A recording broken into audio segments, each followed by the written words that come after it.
za ku samu manyan rahotanni bisa jarida News TV.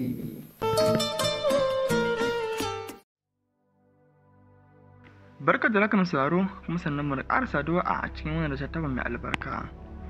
Inda amma muke tafi muku da waɗannan manyan rahotanni da suke ta kewaye duniya, inda da dama aka rasa matsayin waɗannan rahotanni.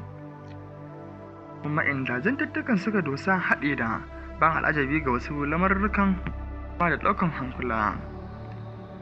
Kama da hukuncin da shugaban ƙasar Amurka Donald Trump yake ƙoƙarin yankewa a wannan ƙasa Najeriya, da kuma musulunta shahararren mawaƙin nan wato Burna Boy, da kuma ƙoƙarin Nijar na fatattakan 'yan ta'adda daga cikin ƙasar, kuma yadda ƙasar Sudan take ta fama da 'yan ƙungiyar RSF, wanda ƙungiyar ta matuƙar ƙarfi a cikin ƙasar.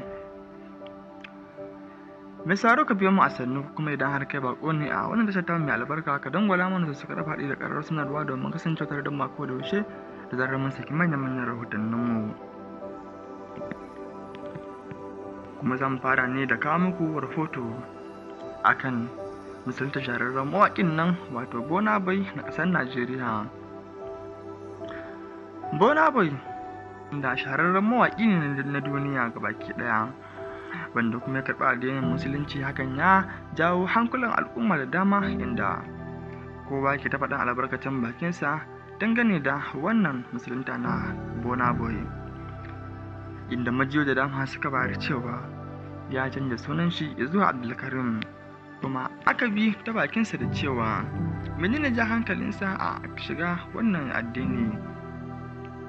Kuma Burna Boy ya bayyana cewa babu wanda masa tilas ko kuma wata barazana ko kuma jawo ra'ayi akan wannan addini.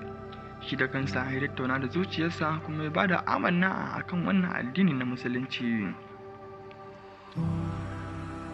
Shugaban ƙasar Amurka Donald Trump har kullum da yana kan batunsa cewa matuƙar Najeriya bata yi ɗau mataki akan kashe-kashen da ake wa Kiristoci ba, to lallai shi zai ɗau babban mataki a kan wannan ƙasa, da kuma abubuwan da suka dace ya wakanar a cikin wannan ƙasa na dakatar da yaƙar Kiristoci da ake yi. Sai dai yana da samun manyan martani da dama, inda ake ta bayyana masa cewa Najeriya ƙasa ce ta addini da dama, inda babu wani addini da ake goya masa baya na yaƙi wani addini. Sai dai shugaban ƙasar Amurka ya yi kunnen ƙashi da wasu zantuttuka da ake zayyana masa.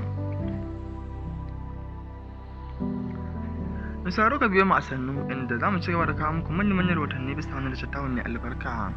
Kada dai amince da subscribe, Allah ya bisa wannan tashar tamu mai albarka.